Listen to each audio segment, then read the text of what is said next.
একটা পরোটা বানাচ্ছি, দেখো এটা সিঙ্গারা পরোটা বানাবো। যারা ইয়েতে বলো তো সমোসা পরোটা, তো সিঙ্গারা পরোটা দেখো এইভাবে আমি কেটে নিলাম, ঠিক আছে? এই যে হাফ কেটে নিলাম, নিয়ে এবারে আমার এখানে চাটনি আছে।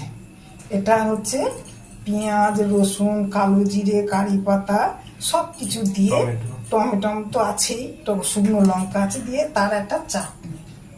তো এই চাটনিটা আমি মাখিয়ে নিলাম। এটা 4টে ভাঁজ হবে। মা এই চাটনিটা বানিয়ে রাখি, বিভিন্ন আইটেমে মা এটা অ্যাড করে। এবারে তার সাথে একটা ধনে পাতার চাটনি আছে। ধনে পাতার চাটনিটা একটু দিয়ে দিলাম। ধনে পাতা চাটনিটা বাদাম টাদাম দিয়ে বানানো আছে, চিনে বাদাম, ধনে পাতা, কারি পাতা সমস্ত কিছু দিয়ে এবারে আমি এখানে দেব একটা লেয়ার হলো, এখানে গাজর দিলাম, একটু ক্যাপসিকাম দিলাম, আর একটা হলো হাফ হাফ।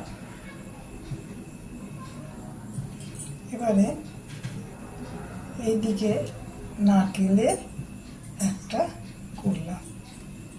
তোমরা যদি কুচো পেঁয়াজ দিয়ে খেতে চাও তাও করতে পারো। একদিকে একটা কুচনো পেঁয়াজ ছোটো ছোটো করে কুচিয়ে দেবো।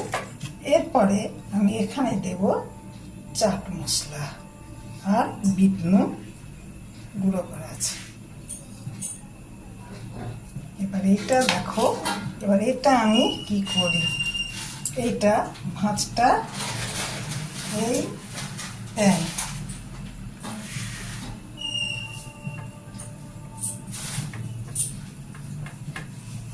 এটা এটা দরকার পড়বে না, এটা না একটু মোটা মোটাই হবে, ভালো করে তেল দিয়ে বেলতে হবে।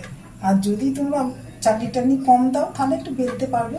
এবার আমি চাটনি, আমার ফ্রাই প্যান বসানো আছে, একটু দিলাম সিঙ্গারা পরোটা, বা যারা বড়ো সিঙ্গারা নন্দীগঞ্জ যারা ভাই বোনেরা আছেন, মানে সমোসা, এই সমোসা পরোটা পরাঠা পরাঠা অল্প আছে, আস্তে আস্তে খুব সুন্দর খাস্তা ময়াম দেওয়া আছে, ময়দাটা খাবার সোডা ময়াম দিয়ে মাখা আছে। হলো আমার সমোসা পরোটা, মানে সিঙ্গারা পরোটা, মানে 4টে লেয়ার, মানে 4 রকম জিনিসের লেয়ার দিয়ে খুব খাস্তা। এই দেখো দারুণ, এই দেখো নারকেলটা, এই দেখো দারুণ দারুণ, খুব টেস্টি। তো বানাও, খাও, দেখো কেমন লাগে। তো ভালো লাগলে আমাকে সাবস্ক্রাইব করবে। সাথে মা দিয়েছে।